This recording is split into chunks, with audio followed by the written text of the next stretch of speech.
Thank you so much, President. You may be seated in the presence of the Lord.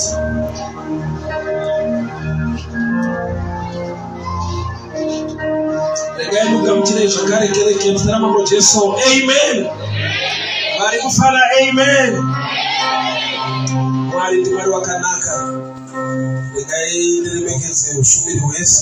President, all departments, may the good Lord continue to bless you. Shakanaka tipaso shakasaro tikama apostle wa Jehovah baba vedu pachiboino na mai msitara mambo Yesu. Amen. Mfano wangu ngediri pano ndaititendo wale ngoda kunyasha ndafamba ne team yangu tunaanza kufamba tese zvedu kwese tunaenda first lady ukupa kwenu my Evangelist Muparinga.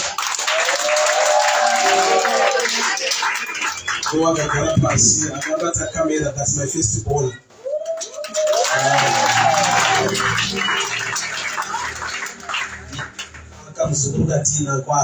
She's married.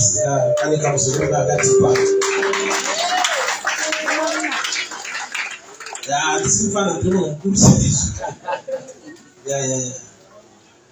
Now, Martha, 25 years. 25 years.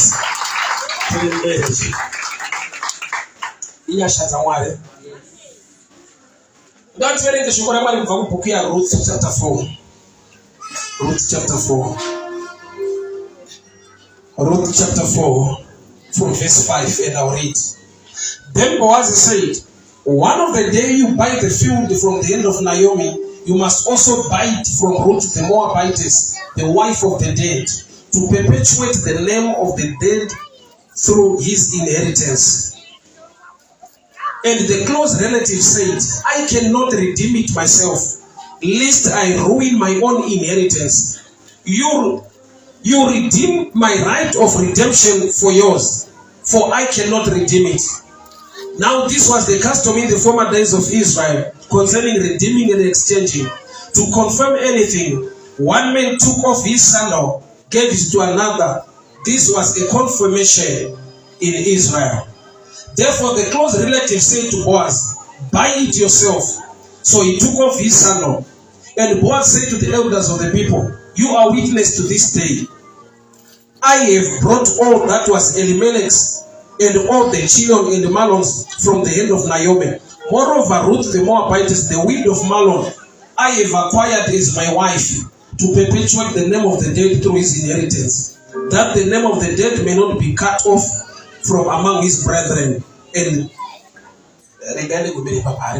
Father, we thank you for your word, your grace and your favor in this place. Speak to us, instruct us, correct us, and empower us for the glory of your name. In Jesus' name, amen. Yari nayo pano inotanga nikusuisa ichizoshika pakunakiza. Pita kwa Mwari kuti munhu ari mukusuwa nhasi hazvirevo kuti zviri permanent izvozvo. Mwari une shanduko yaanounza. Zvinotanga zvakadaro daro asi hazvidaro. Mukadzi anonzi Ruth wafirwawo nemurume atera wamwene wake Naomi vakafirwawo newawo murume vauya vese kuBheterehemu. Aenda mumunda kundoshanda. Nguva yekuti achiwanawo munhu anomuroora ndokubva paita mumwe murume wandisina kupiwa zita rake wakanzi he was a kinsman ahead Boaz. Iye akapiwa first opportunity yekuti kana wakutora minda nezvimwe zvese unofanirwa zvakare kugara nhaka kutora Ruth kuti ave mudzimai wako. Murume uyu ndokubva aramba action yaakaita as a tradition mazuva acho zvanzi waipisa shangu as a sign of surrender kuti handigoni kufamba nemunhu. So wakapisa masandals in the presence of the elders. Kuna Boaz, iwe kana uchida you can take over. Ina handigoni kuti nditore Ruth.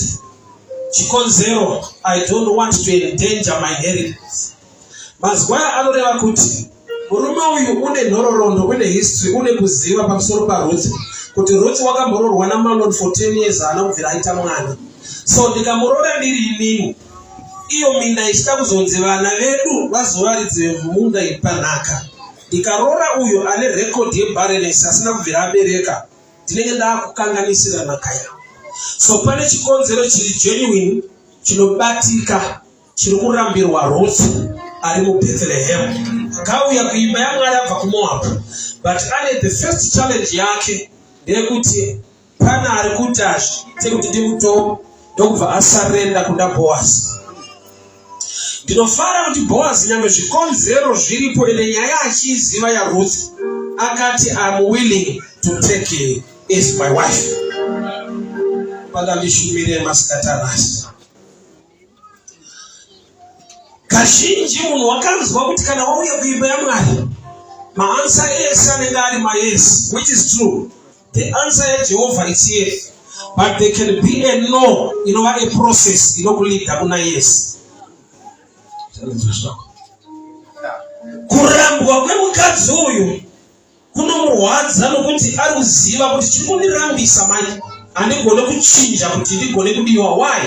Kana ndichirambirwa kusabereka kusava nemwana, dai ndairambirwa zvimwe zvokuti beauty ndaigona kuenda kumakeup ndikatira kugadzirisa zvinogadzirika ndogona kugadzirisa. Pachandiri kurambirwa pano tinogoda Mwari bedzi kuti andiwanire nyasha.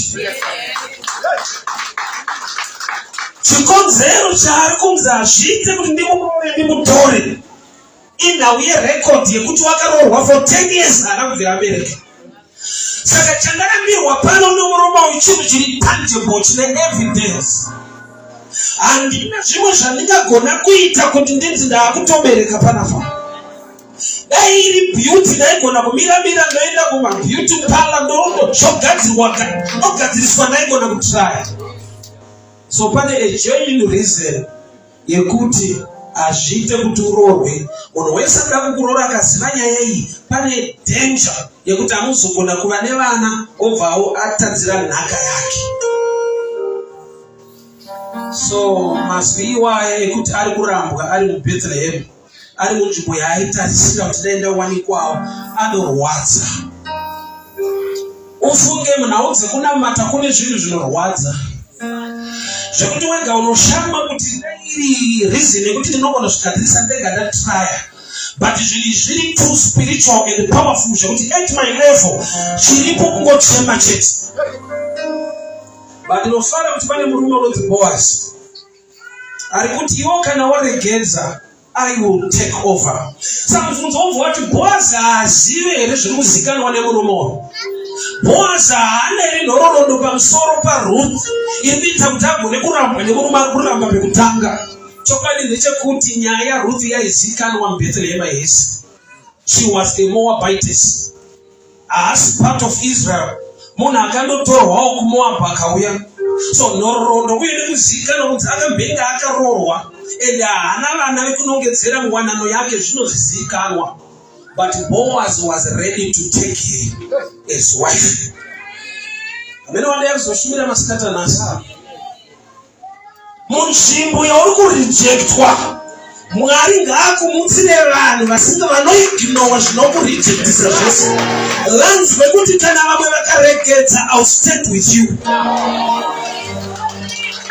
Zvikonzero zviripo, but kune nyasha dzinovhara zvikonzero zvese. Favor yaMwari inodarika mareason anganongedzerwe nevanhu kuti upenyu hwako hauendeke nokuti wakakundikana apa neapa nepapa. Zviriko zvinogona kunongedzerwa nezvaunotoona wega kuti nekuda kwekuti hama handina, kungwara handina, shamwari handina, vari nani vangandibatsira hapana, kana kufunda handina, wega unogona kukonkuludza kuti saka shuwa hakuna kwandinoenda. But I chose to differ. There is grace kune dzimwe nyasha zvisati zvapinda mwoyo wako kana mupfungwa dzako, Mwari izvozvo anoita.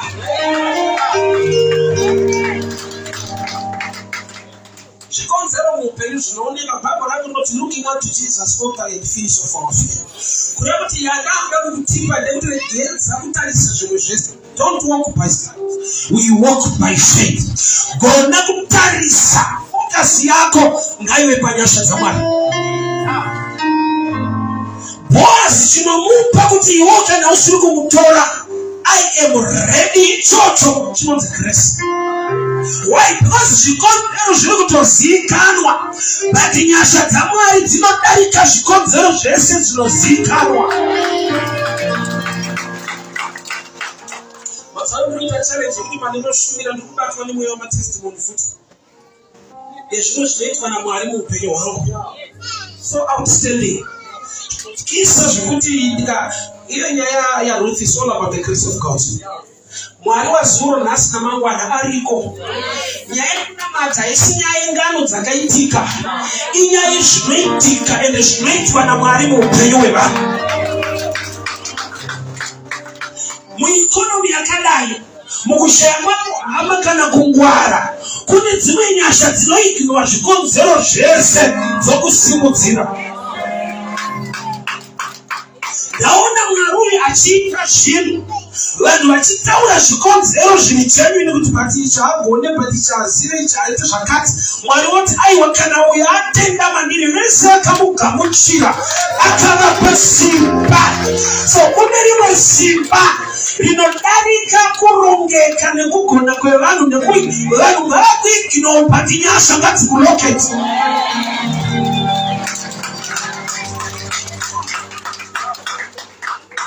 4 months ago, I was in Israel. Chakaita kuti ndiende Israel, somebody called me. I don't watch it on Facebook. I got mfundisi. I should I want to bless you a trip to Israel. Unoda ila mteta mistake. Tunanzi unoda iwe nini? Hata mtoda. So he paid for everything over there in Israel. So ndiko basa kama na wifi so live broadcast live ndiko go. So alikuwa mapesi ushika si koko.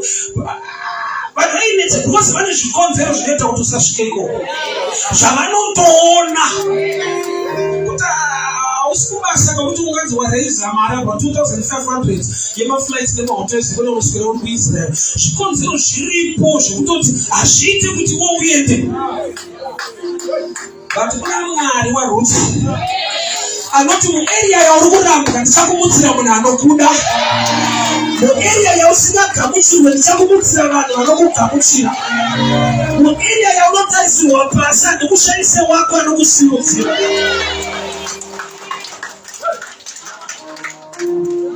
Rekanipedza testimony chiparisa. Somebody called me down. Ndaenda kwari office kwake ndomubva andibvunza kuti unogara kopi ndogara kuwater force. Sandokumba kwenyu not kwakwedu. Zvikanzi you must have your own place. Ndikati shwa izvozvo ndozvida ndikati unozvida ndikati yes. Zvikanzi right wodzoka mangwana kuseni. Ndaenda mangwana kuseni ndaenda namadha.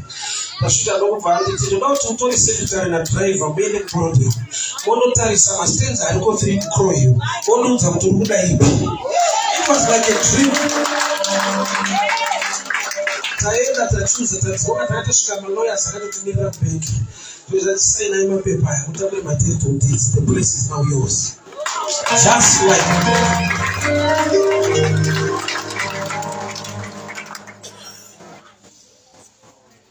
uri mu area yekuti dzimwe nguva une vanhu vanenge vachikutarisira pasi. Murume chakamubata kundoona ndichiparidza mustreet kwete kuchechi. Ende murume is the 7th day. Akatondibudzira pachene kuti yenda itenge zvinhu zvese izvi. But Mwari vati mubebe kugara.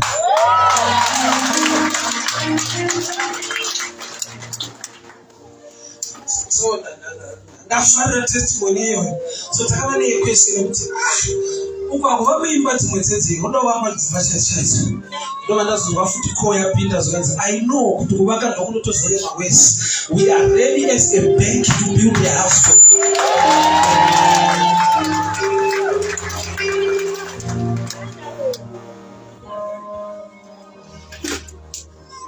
Mfundisi family yenye kamera sikeona ndatsana ngoreta msikana ali kwa akatopedza go level isika ndibona yangu iriko akapasa ndikati ndo type kufikira kuvideo rafoile chiti kwamba zvada sanoda kuti yeye ajoine futi team inoshanda pano pa bank asi kupindira qualify anopindira kuti mwana wewe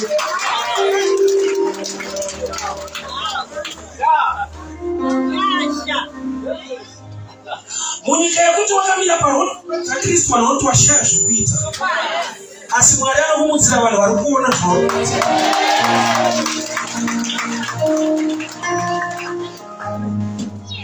Mukadzi anonzi Ruth auya kuBethlehem down of the house of bread Bethlehem alichitia pakaberekerwa Kristu. Kwaanofanirwa kuwana a quick answer nezvinomufadza. But Bible rinoti ari mumunda maBoaz mune murume akapiwa first opportunity ndokubva ati azviite. So yekuti kune vari kukuresista vari kukuramba isi nyaya. Kune nyasha dzinoita kuti udiwe muenvironment inochivekwa iyo.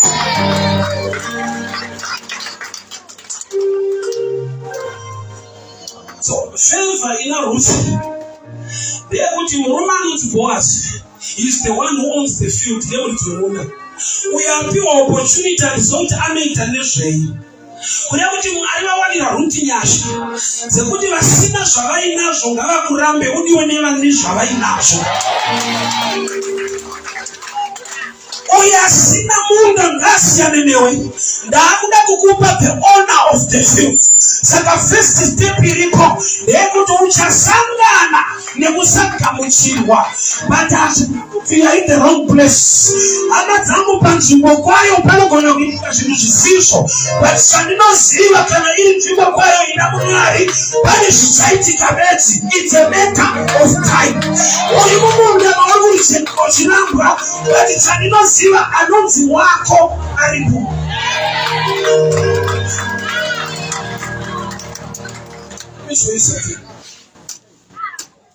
Nzvimbo yaari kurambwa mumunda imomo muna munhu atori hei zvinobva papi kuti umwe munhu amirire zviri kurambwa nemumwe. Tikadzoka kumushure uchaona kuti there is power in declaration. Nekuda kwekuti Ruth paari kutera mwenye wake Naomi anoti Mwari wenyu achava Mwari wako. Obva ati nevanhu venyu your people will be my people. Isire kuti your people will be my people. Ndoi kutaura kuti kana kuine vanhu variko vachava vangu. Kuti ndikarambwa ne1 handina kuti your person but that your people. Kuti paakaripatinisa nekuti vanhu anoziva kuti munhu akaramba arepresente vanhu.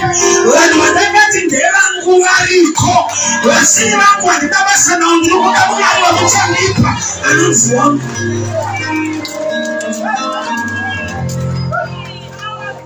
Vanhu kuratidza chipo chirechi. Ruth paari kutera Naomi achiti Mwari wenyu ngave Mwari wangu. Istatement yemunhu ari machuwa. Why? Nokuti hapana chinoyemurika chiri pana Ruth. Nokuti naiyewo ishirikadzi atofirwawo nemurume. Naiye akati zanzara achipotera kumorwa. Saka chii chaunogona kuti pamunhu akadaro Mwari wenyu. Kuna kuti pane humwe umwari hunooneka usingaone zvinhu. But uchiona umwari huri pamunhu. Ruth achitera Naomi haana chinotyisa chinoshamisa chaari kuti Mwari wenyu ngave wangu. Nokuti munhu ane record yemaproblems.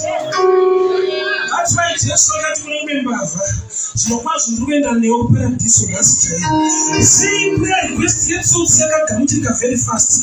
Utaona kuti mbavha iyi yakaisa request kumunhu ari pasame death sentence saiyo. Jesu ari pamuchinjikwa, mbavha iri pamuchinjikwa. But mbavha inoona kuti nyangwe takarovererwa hatina kufanana. Nyangwe ane zvipikiri maoko.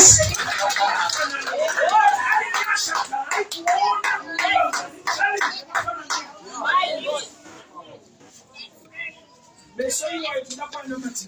Oh yes. Bwana tipe meso yemwe. Oh yes. Why? Nekuda kwekuti pane favor inouya. But chitosekunde i problem yakafanana nayo. Right. Joseph unoti kuna umwe msungwa. Kana wabuda unirangaripo. Not to that Gomorrah. Kuna umwe msungwa. Why? Ari zvaari kuona kuti munhu uyu musungwa hake but is connected to the king. Saka pane pamwe pekuti Mwari anokunzira nyasha but nekuti hauna meso emweya haugone kuona pane nyasha nokuti une zvaunoda kutanga waona. Kangadai Mwari vakupa mumwe muono. Mwari wenyu achava Mwari wangu. Kumunhu atofirwawo anotodzokera afirwa nemurume, afirwa futi nevana, akudzokera serefugee seputeri kunyika kwavo. Iwo bwati Mwari wenyu. Ndopi Mwari ari kuonekwa pamunhu ane dambudziko. Ndopi Mwari ari kuonekwa nokuti Jesu paanouya patsime achikumbira mvura. Ndiye Savior, ndiye Messiah. But pane paanoda kutosevhwawo. Pari kukumbira mvura ari kutonyimwa. Ndobvati dai waiziva ari kukukumbira ane mvura mhenyu kureva kuti pamwe pacho favor inouya but inouya sekunge iproblem.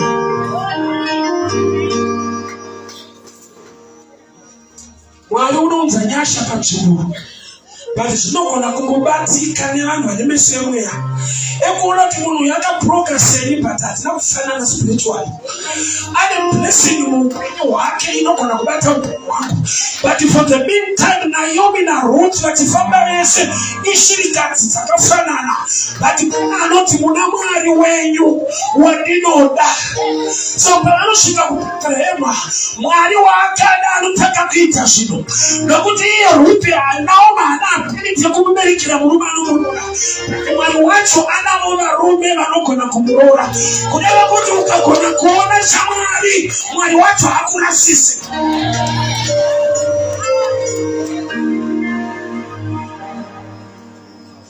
Mwari vanosvika pakuderedza dzimwe nyasha dzinoita sekunge idambudziko. Elijah achitumwa kumukadzi weZarepati anotumwa aine nzara uye aine anointing zvitu. Chaanotanga kupresenta ihanga not anointing. Anoti kumukadzi weZarepati bika unipe ndidye. Kureva kuti chaari kutanga kupresenta idambudziko. Saka wakaona mukadzi yakatsika-tsika. Vanhu paanointing havatsike-tsike vanotsika-tsika responsibility. Yet the responsibility attracts the anointing. Elijah is a major prophet. Elijah anga ane sons of prophets, but only one son, Elisha, got the mantle. Akadi kugorera vana vese the sons of the prophets. Inauya kuti Elijah paaida kutorwa naMwari kuenda kudenga, munhu waakafamba naye ndiye Elisha. The other sons of prophets were following at a distance. Chaita kuti vaterere vari kure chii, vanozwa kuti when you are too close unotumwa. Havadi responsibility, vanongoona the anointing. I'm sorry to tell you, church, anointing inoflowa mukuseva ndani mukurikuta.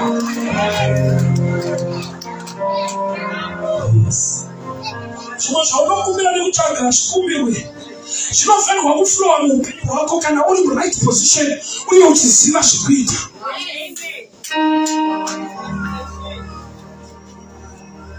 So Mwari pane panounza nyasha.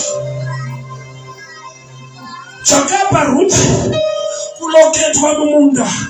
Haana kunotorwa kumba kumarayi. Ndiye akava nemind yekuti I need to go and work. Chaakushandira chii? Kuti iye agodya uye agopawo vamwene vake zvokudya vanga vachembera.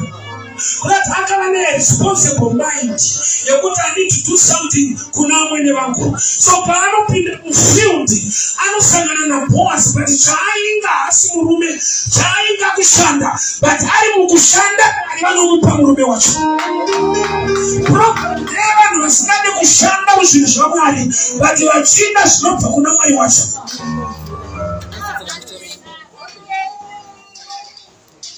Naso unandina chandinogona kunongedzera chakauya mueffort nekungwara, but chese chandinoona nekunongedzera muupenyu hwangu is about the grace of God.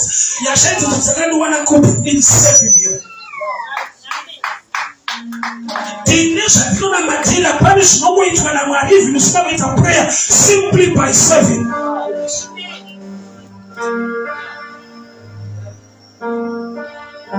So Ruth ari mumunda kwete nokuti anotsvaka Boaz, but ari kushanda kuti apewa vamwene vake chekudya. But in the midst of serving and doing good for others, Mwari vakafunga nezvupenyu hwake. Prayer is not the master key. Prayer is the one of the keys. Kingdom yaMwari ine makey akawanda. Imwe key ship inoikinwa nevanhu is to be humble, to submit or to serve. Jesu paanoti mweya washo uri pamusoro pangu, ina uyekuti wakauya kwete ari kuprayer kana kufasting akaenda kuriver Jordan ndokubva zvininipisa iye ari Mwari ndokunyikwa mumvura naJohana paari kubuda denga ndokubva ravhurika mweya mutsvene kwakuburuka senjiva. Kune zvinhu zvinouya when you humble yourself and the heavens will be opened.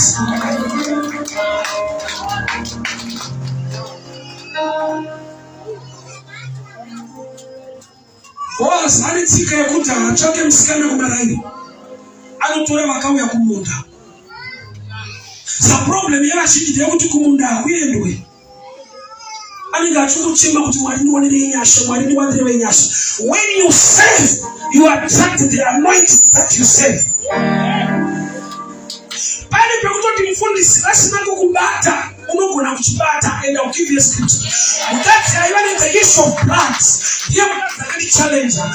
Akaimba song iri opposite yatinoimba. I know song yatinoimba ndeyekuti I need your touch once again. Mukadzi ane the issue of blood. Ndiye akazobata kwete kubatwa. Ende zvikaita. Akatotaura ega kuti I'm coming to touch. If I may touch the hem of his garment. Kureva kuti pacho paunoda kubatwa, aiwaziva chekubata. Because anointing in both sides. Unogona kubatwa ikauya, and unogona kubata ukaiwana. But what she came from behind. Don't verbata the hem of the garment. From behind. Kunava kuti haugoni kubata pehemu mukombero kana wakamira. Unotobata kana watokutama wazvininipisa. Nokuti Jesu panzvimbo aibatwa nevanhu vakawanda papakazara. But Jesu anoti pane andibata. Kwete kuti pane vari kundibata. Which means there is a touch with him.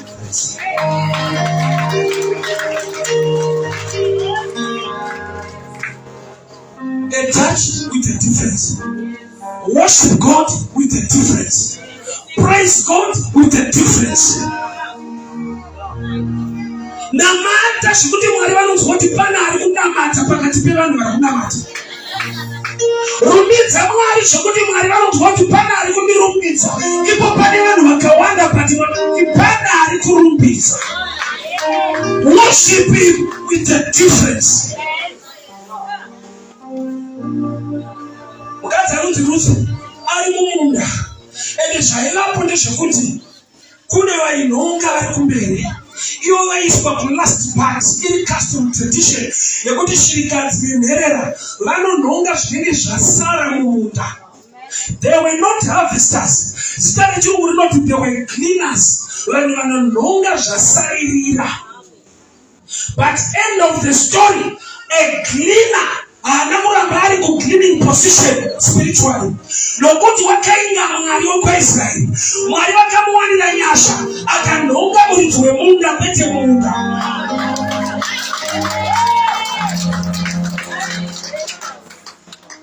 Aufe uri wekunhongerera.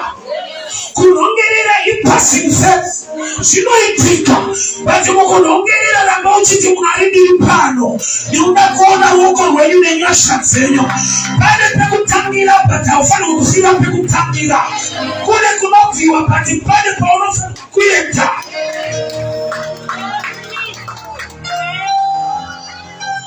Iyera kuramba uri pekutangira.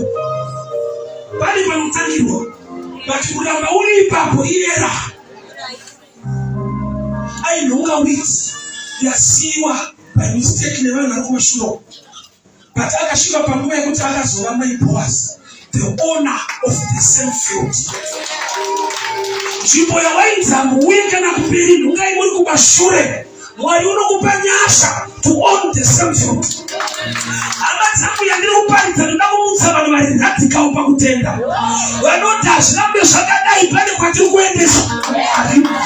Vanhu vatirida vasingane mabasa achinetsa ikonomi yakafa. But Mwari wangu ane masimba ose akapendeka. We are going somewhere.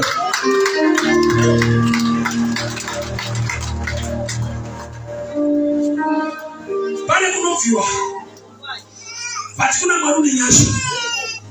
Ndakotaura kuti 25 years of marriage, which means I got married at 20, now I'm 44. And kuroorana kwacho kwaiva musikadzi waingoti sara kuti saraso. But we are now serving in your field.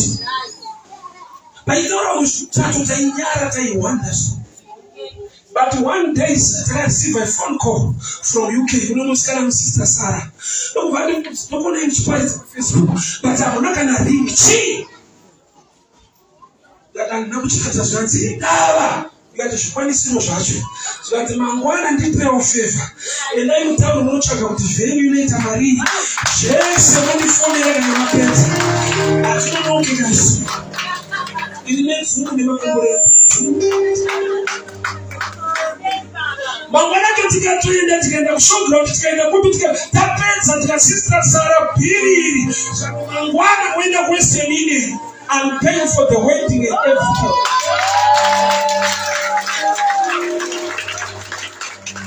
Kama na steps wakati imagine kama ni usiku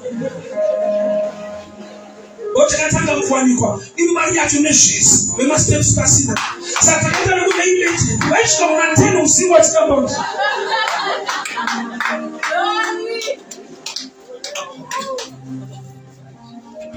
Sister waka flyer from UK kuyamuza atenda mchito wacu uchipera wachizokera kune vaipanga kuti zvokuti sana vakazoti zvavo kutangira bata urambe uri ikoko kunobvika. She was a cleaner, but later she owned the same field. Nyasha idzodzo dziriko uri wekutarisirwa pasi Mwari unokupa nyasha dzekuti you can be an overseer musame area. Hakuna blessing inokuita sikubudirira munzvimbo yawaini dzakubudirira. Zvinoitika kune imwe nzvimbo hakuna anokuziva. Mwari ngaakukomborere uri muhaiziriti macho. Shandira muhaiziriti macho. Zvizhinji Mwari ngaakuitire uri musame area inonzi vanhu vazviite.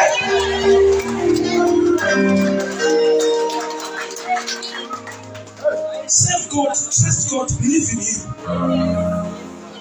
If you serve, I don't should be a man. I need you to go to an assistant. I don't open the mouth. Someone can test you. I remember the first time street from coming on the end of Korakawea. I mean, I place of Pisces in there. Because not telling us all. Such a most want to move on such as Jesus. That should be a man. So I say, and I wrote us. Oh! Chocolate issue. I see you beware of good people who are not godly. Could anybody right? God was it right. Yeah. So I don't want to bad see. Why? Because I can't around cancer. He has only come to Because hakuna badai so chata, nenda na mterera. Hakuna badai so flani katika tukuleza, nenda na mterera. Hakuna ibabu kwetu ya dai so pinta, nenda na mterera. Beware of good people who are not godly. Kusumira mara kusutamba mara wakatendeka. Barika face nega time. Chakuti vanhu ngaviti vari mberi, vari vachinyera vanhu kumashure kutara. Avasika Vista Sesu. Tipe chinichi. Usaite pressure nevanhu vari kumberi. Unoshikika. Usaite pressure nevanhu vari kumberi. Kunoshikika una mwala nokushinza.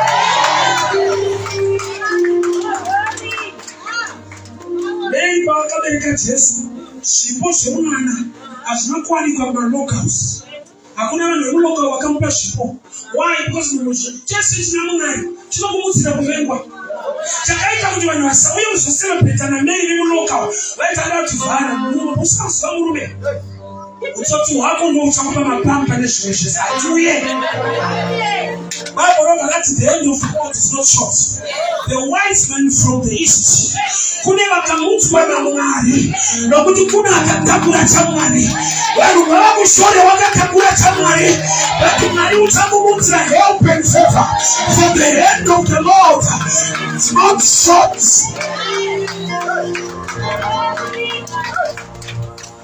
chance to look up.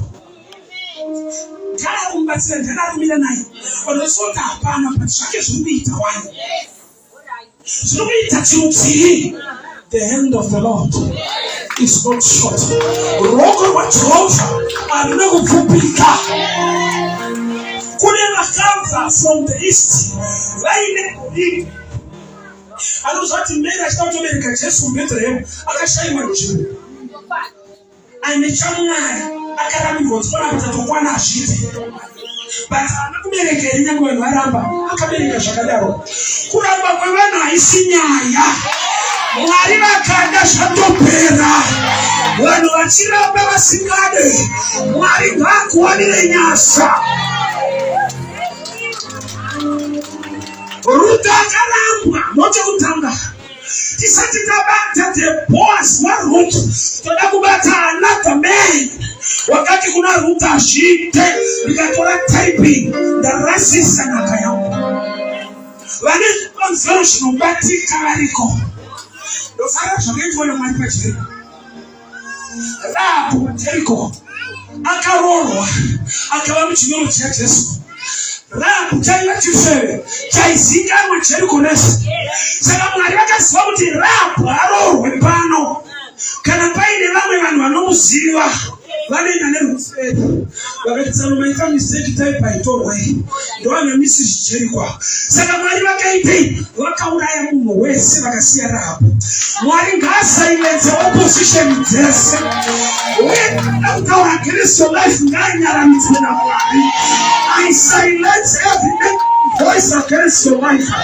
Why is another dose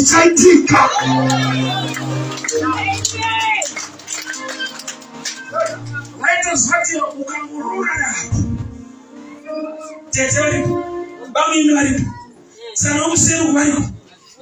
Manuel was saying, my touch, this take a name, Jim Quiet. Samara to do rap, Urore, they can do right evidence to see the bus.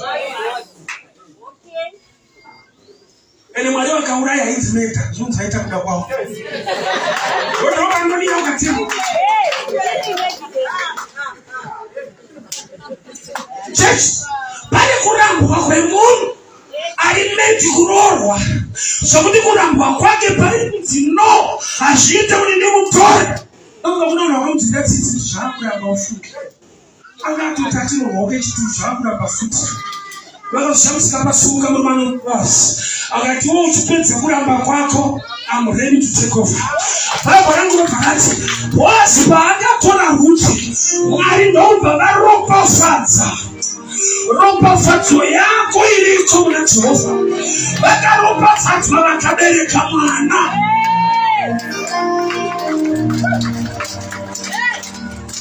My own interest was in your watch.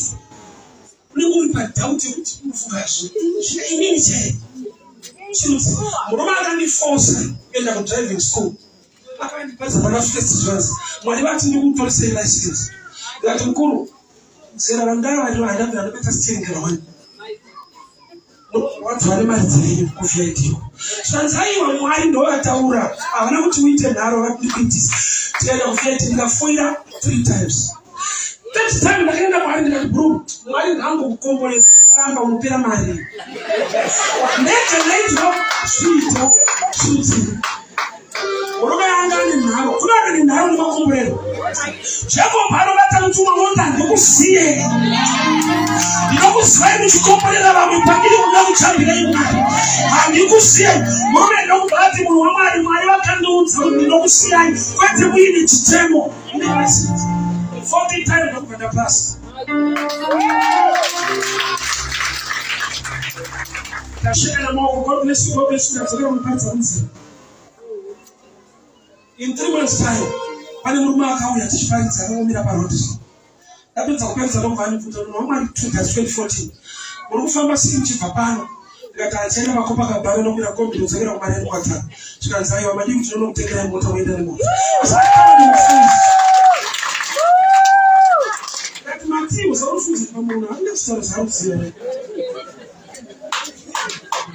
oh, I'm telling you, castles, no words.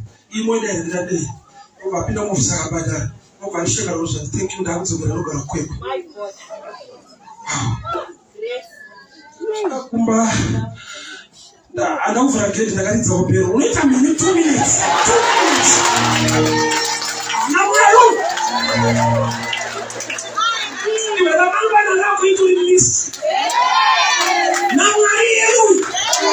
Sisi kuone panemeso. Sisi unazoni kwa kumshakweni. Namwaro. Unaita shoshamisa. Akashika ngariza pero akashama kana uliza pero akatuma mwana wanalia moto mtonda hadi mamangu sisi.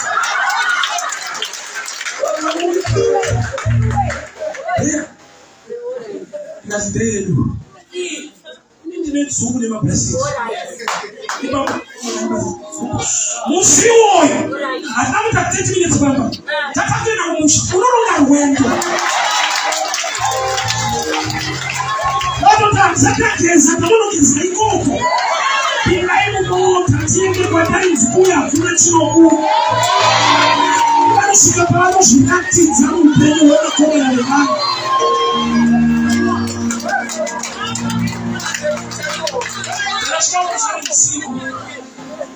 abereka tona malaiti pachivanzi usapamushavisa pasvika moto utofunga mhosha chinoshatika gara chitakudoku danana tungorova bhera sikubuda mutara danani please ndokanaka zobuda ndikati mwari wenyu unoita zvinotyisa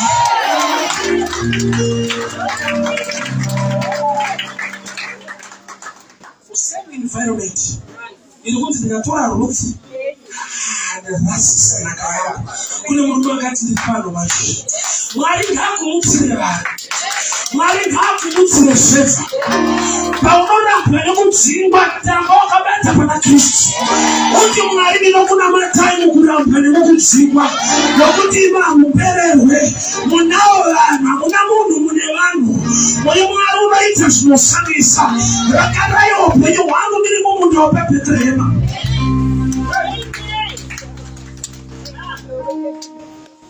blessing yaRuth inoitika musame field musame area. Let me download a little bit. Murume arikubvisa bhutsu achisarenda nekuraura Ruth. She's just a prototype. Muenzaniso weMoses. Nokuti mukadzi muenzaniso wechechi. So Moses ari kuti he needs a law. Law haigone kunatsa munhu.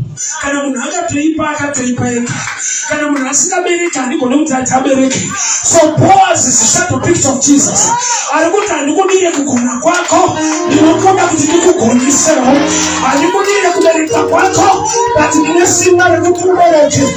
Handikudire kuchechera kwako, but ndine nyasha dzichakusunudza. Uchaenda panogara namachinda. Vanhu ngavashamisike newe kuti vasvika sei pano vachitarisa maqualifications. Unomuudza varumetangani zvese. There is grace. Kune chinonzi nyasha. Kune chinonzi nyasha. Kune nyasha dzaMwari dziri beyond human qualification. Mwari haana kundida nokuti ndinogona, akandida kuti andigonese.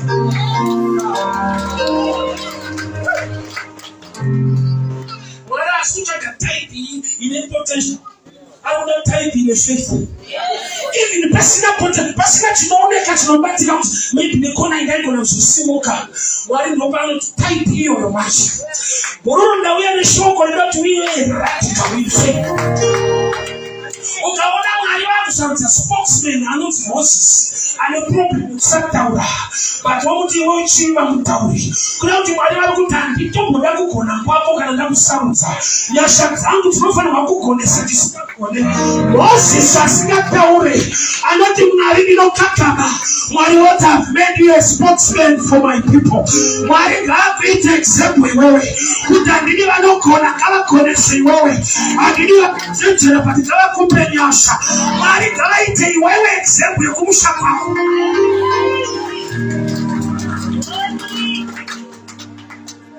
Church, country are Bethlehem, the house of God. Akabva kuMoab, but there is a challenge face. Ari kwa Mwari. Challenge yese yaunofesa uri kwa Mwari. Ndoda kuti ugone kuinterpreta mushi. Aisi challenge in passing face. Challenge yes, you know one. Uri mamungari. I see challenge he meant to destroy you. Ili challenge ile shanga kubita. Let me explain here. So I want to Ruth kana soro wana Boaz. Kuni kubada. Unanuswa grace. Adali. Whatever I shine so. I don't think that kukona kwake ngwara kwake lewe. Anuswa kuti apana ngwara kana kuchinjira but wali wakaita shin. You humble yourself. Ruth bago kana Boaz. Ovala ne mwana. Anofana ogara aine reminder. Kuchika mbita kuti ukutangara mbechi. Uzoti kwai bereka kwangu. Saka which two akandidira chi because andina chinodisa chaka. Izvozvo ndozvinomukipa kuramba chinyamata Mwari. Why? Nokuti anoziva kuti handina kudiwa nokuti ndaigona. Ndakadiwa mukusagona kwacho. Mukusabereka kwacho kuna akati ndiri pano. Ndichakupa nyasha dzekuti ubereke. So when you understand the grace, you always be humble.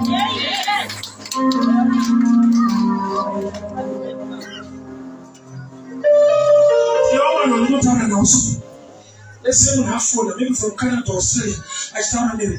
I don't put my president in TV from this TV, and do go with a fit for all the was the times that are no one. She don't want to go in too much, but it's not hard to see the will of God. I'm not understand that grace. Accessible, I don't but going for granted with no power because it was easy. So, but the good pass, he didn't taiso, but I'm not mushims, but I tell but when the belief in the Pasaka woman open a mind. Yeah. I was God bless you. And today we pray, we will be on TV, bless. No one is going to sharp. I watch come up fire. I don't suspect that. So, just I know that I'm going to get on the good track. You may say you're going to do this. She right. Very easy. But while you're in Belmai, kuna woman no. Adakukusha kutuende para yes. So in the midst of what you are saying and no, don't lose that. Continue to trust the Lord. So what you can't but the process you don't want him to buy your match. That's where I'm going. I'm not going to need to plan. I tell you, I'm not in a plan. But I don't want to you are usual. What I just had you and a Cooper, but no, I don't go longer. I had profit. But it was a phase, it is in the Panayas. Challenges are real, but His grace is not real. Jessica forgets it, and you shall stop your own borota. It is not education. I know it,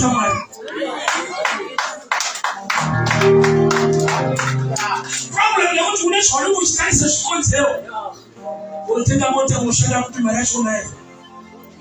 We'll fly a dinner, you can take to know that Punan is my question is why I'm always now. Because I'm going to let the birds fly. Now that's supposed to be. And I'm going to pray for let the birds fly. Guess what, Coma? Ostrich are too heavy. Cannot ostrich wait. Ostrich is in a man, they got to come to my side. Money can't let the birds fly. I do the ostrich. But why ostrich doesn't fly? I see a way to send a bit of a because they can know what I'm ostrich and I see wait. Ukatari sakipi ostrich inokupakulu. Ostrich yakakura ikasimba kweso. Chidiki pa ostrich. Bible no barati. Wanu wangu waparara. Nukusha. Mindset, knowledge ikawasoma.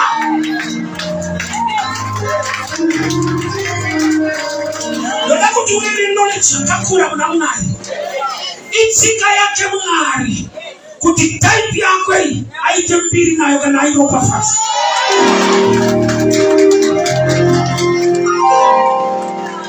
Ai kuna wanu wanonyesona sasa ite lo mtakanda sasa ite lo mtakanda sasa shaka ita say Mwari ndo vakanda kutishita.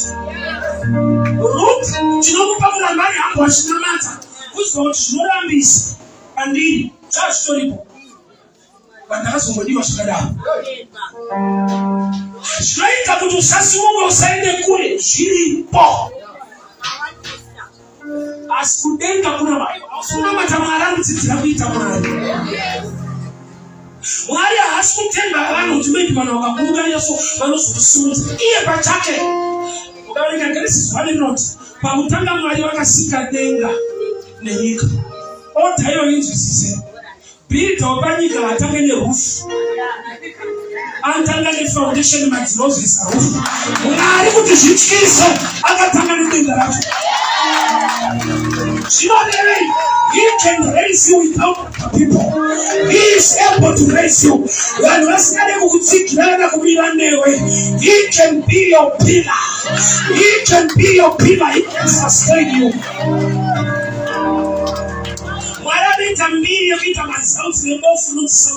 Samson he killed more in his death. He was blind, but grace to testify. And this is but you can still testify the goodness of the Lord.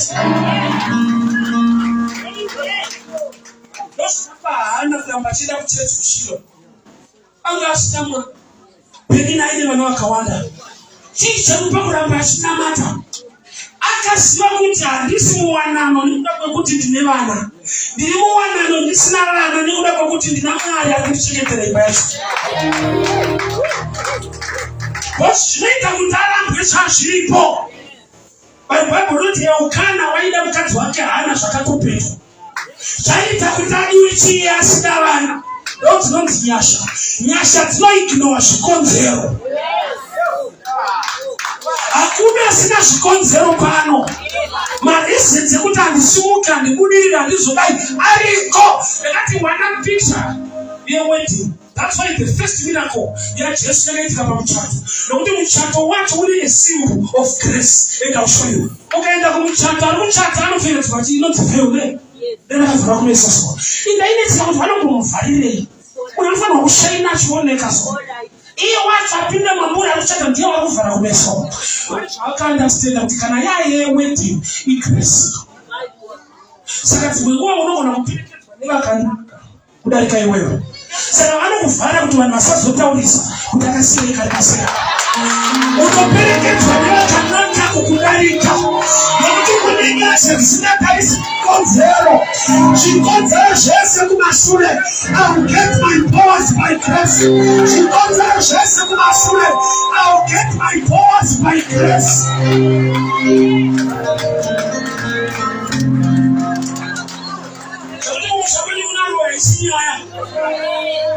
Kudenga kuna Mwari nenyasha. Chivanzi ndinogadzika tafura pamberi pavadzivisi. Nekuti vadzivisi Mwari anoti varicognize kuti variko. But anoti for you I will design something good. Vadzivisi vacho varipo Mwari anozviratidza. Zvikonzero zvauri kutarisa ndiwo hako uzvipedzera nguva. Ukanyasara vazhinji vaisasisa. Vanga vane zvikonzero zvavaigona kunongedzerawo. But kumusoro kunosvikika. Mareasons ariko. Vasina anomira nevanhu. Ruth akaramba ndochekutanga. Patino-celebrate Boaz vaRuth, ngati-celebrate the grace dzekuti in the same field yanzi azviite kuna anoti I'm ready to take over. Vangamupenya izvozvo. Ignore asina inewe. Celebrate vanichokuita lewe. Ignore vese vasikane kuti usimuke. Focus yako ngairegere kuva pava-enemies. Ngaive pagrace. Mwari anoita ma-enemies aripo. Musame field inonzi unakaonaenda. Pane kure kwaunotosvika. Ende wasvika ikoko usazoregera kutaura kuti kudenga kuna Mwari. Wai Mwari testimony yake anoida. Anda kuti vanhu vazive kuti ari kuita zvinhu panyika kuvanakomana vevanhu. John 5:38 years murume ari paBethsaida angane record yekutangirwa but then akauya Jesu ndiye akatangawo.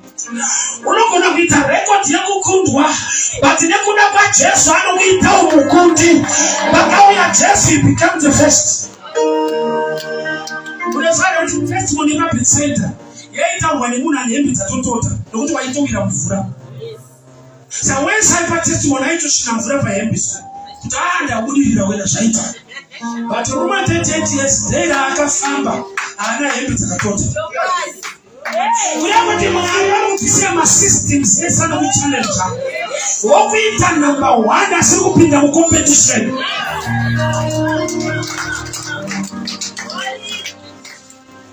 Tikuna takafunda naro nakati pashairika vaiti vakadzoka paholidays wachi pauniversity vaita magroup ka. Kune magroup evanhu vari nani netype yedu. So vaiti vakaita group vachitaura so kuti pauniversity havapatsika. Ende vanga vari right haupatsike ukaramba usina Mwari. Mazuva ndakasangana naJesu ndakazoona kwaya imwe timu kubva kuuniversity.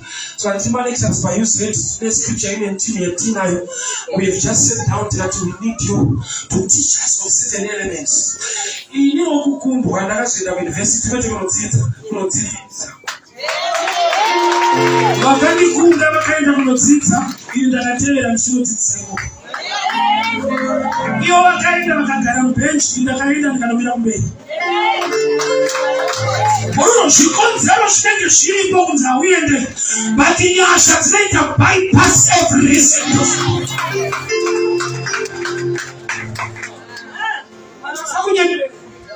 Usatsadze zvavanotaura. Unosumuka sei? Wena hauna hama? Unosumuka sei? Wena zvakaita nyika yacho. Nyika ngaite zvairi kuita. Mwari achitawo zvaari kuita. Marizeni ese nokuti chinokuchemedza kazhinji marizeni aunyatsoona kuti batiso kana teta vari kumira neni bamunini vari kumira neni hama chaidza dzingirire kufundawo handina chii chandinganongedzere kungwara kwacho handina. Marizeni anorambisa Ruth akanyatsotsanangurwa but kuna akati no problem nemarizeni. I'm ready to take off. Wanokutaura kudaro ndiJesu manje. Ari ready kuti zvako zviite. Asi kutsvaga kugona kwako kutsvaga kutenda kwako kuti iye akugonesi. Akamira ndazvika ichi. Ndazove radical. Chikonzero imozviignore izvi. Vasina basa rese. Kune kunoendwa, kune kunosvikwa. Chikonzero hakuna asina. Therefore, he's the owner of the bank and says, office kwake kunowadzopinda the top officials yepabank. But paakanifonera kati uri kusvika uchinanga office kwangu straight. Ndakatitsana gati mabhuku ere ndikati handina zokumanje mukuru ndida kutobhuka in time nodii ndikati vaudzei kuti paringa auya. Kune vanoda zvinotsanangurwa kuti vauya. But kune nyasha dzinofanira kutsanangura kuuya kwavo. Ruth chapter 2 verse 11. Zvanzi naBoaz achiudza Ruth, ndakanzwa mabatiro awaita mwene wako uri kuMoab. Kurati iwewe usati wauya a good report came. So actually we've been waiting for you. Ndokuda pakuti chakatanga kuuya. Takanzwa mabatiro awaita mwene wako pakafa mume wako. Which means kune a good report of favor already favoring you.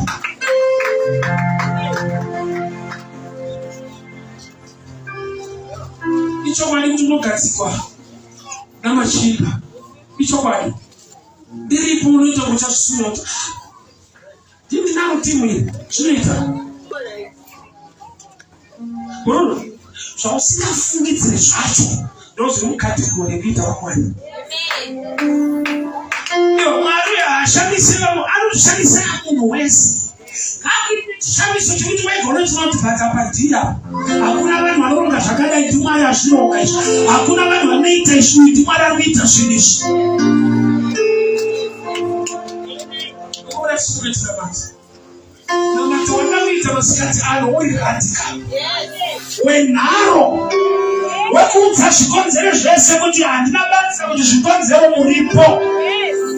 The Lord is taking me high.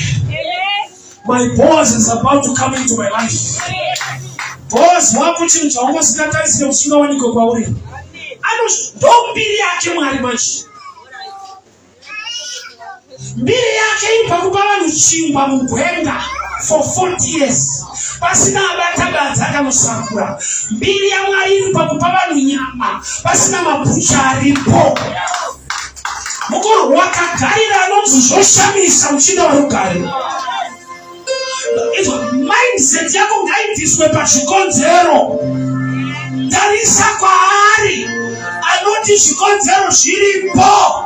I can still change your life.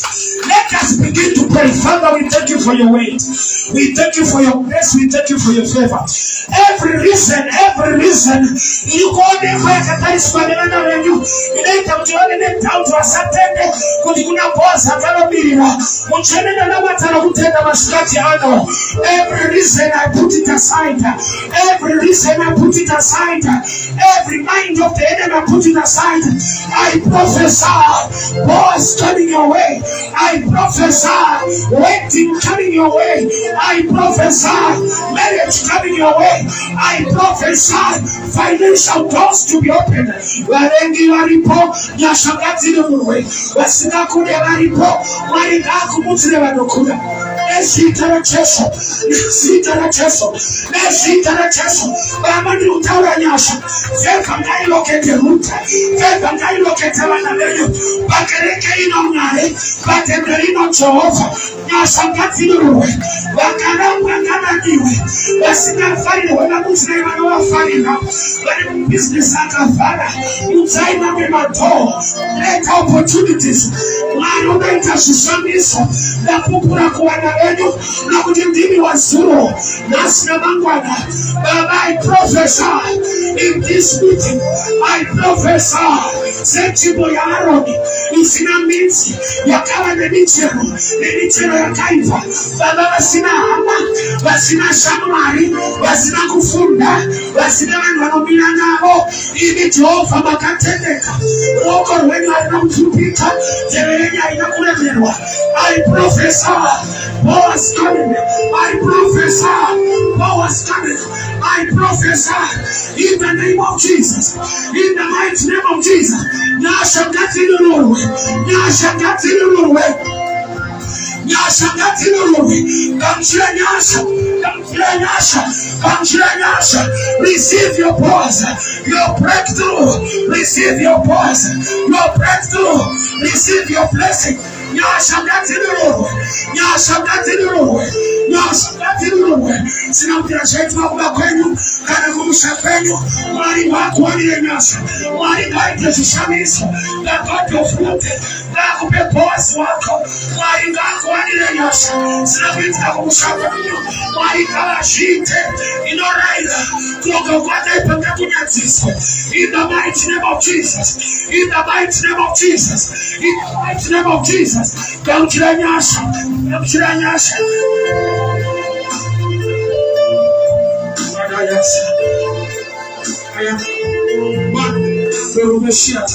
Kamchira nyasha. Kamchira nyasha. Kamchira nyasha. Kamchira nyasha. Kamchira favor. Every plan of the enemy, I reject it. Fire. Fire. Fire. Let it open you. Let open wake, legeta utano wake, legeta imba yake, zitara cheso, kamchira nyasha, kamchira fefu, siongara sanwe, fefa gaidu nwe, sinabitika kubakwe, tana kwenye, maringa akiti, wato,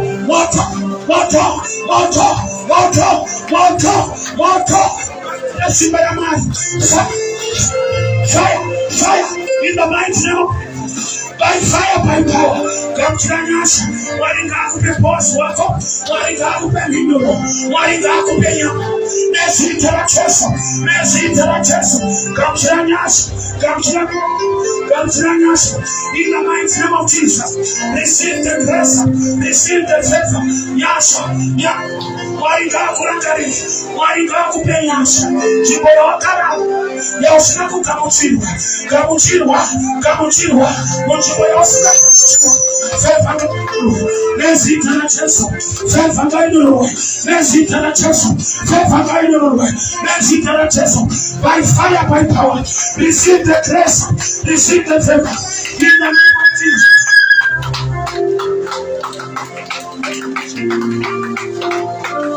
President, you can come. Father, I pray, I decree and I declare. I was so nice, Namabana. Makamitra Ruti Baba, Mochiboya Kuramba, Makamutra Monamoda, Morikula business rack, Mutairi my mitre, Morikula business rack, Morikuta Andava Chamber, Morikuta Andava Nestanti, Mari Friday Kana, Friday Kana Cheso, Friday Kana Jehovah.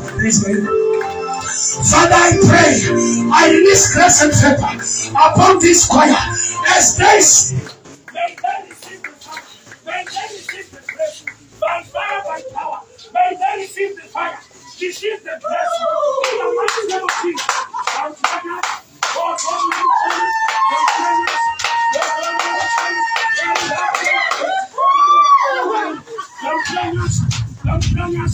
In the mighty name of Jesus, Father, I decree and I declare by fire, by power, in the mighty name of Jesus. You know, this is a good one. You know, this is a good one. You know, this is a good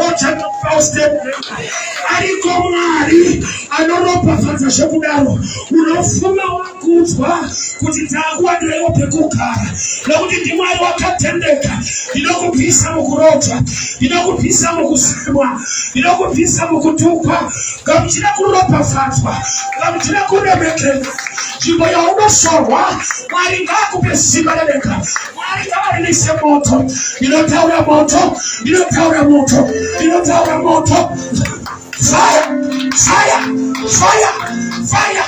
I beg every plan of the enemy, every evil altar, where you went up, rejection, barrenness, right now, in the mighty name of Jesus, in the mighty name of Jesus, in the mighty name of Jesus. You know, every demon, this guy kwako, you know, kupachanga, kusaka muchirwa, you know, anokudanga kurore, anokudanga mutswena mwari, vanokutambisa ndiro vadzinga, ndinotaura vari serious, vari kuda wanano, mwari ngaakurangarire, zvisiri zvako ngazvirekere kuramba zviri pedyo newe, ndinoprofita. Boaz, locate Ruth. Boaz, locate Ruth. Boaz, locate Ruth. Boaz, locate Ruth. By fire, by power, in the mighty name of Jesus. Father, thank you for your word. Thank you for your grace. I'm only thinking somebody. Don't forget ourselves that He's such a mighty to leader. You don't profit our testimony. Lokuti munoshamisa makadana muranda wencha kwesha nechikonzero pazvino mwari. Under the grace and the anointing of this house, I decree and I declare Boaz to meet Ruth. Zvakafanira zvamakaronga zviitike muupenyu hwano ndo zvinofanirwa kuitika. Zvamusina kuronga hatizvitendere. By the anointing of this house, sangana na Boaz wako, sangana na mshato wako, sangana na breakthrough pamali zako. Shaurobata ngazviendeke. Waikutarisira pasina vashamisike. Minana ngaitike kupa kwenu. Minana ngaitike kupa mwana wako. Minana nyamana kumurume wako. Asingade kunamata nganzwa kuti mwari ndinomuda. Nganzwa kuti ndakuda kunamata. Ndinotuma sibere mhepo yemwe yemutsvene. Kunobata mafamilies makapoza. Kapo iyi ngainamate mwari. Maya angavaragarirwe mwari. Teti ngavawe. Baba angavaragarirwe mwari. Mama ngavawe. Vanhu vakusiyai vakuna nyasha dzaitiri ruwanda kusvika penu. In the mighty name of Jesus. Amen and amen. God bless you. God bless you. God bless you.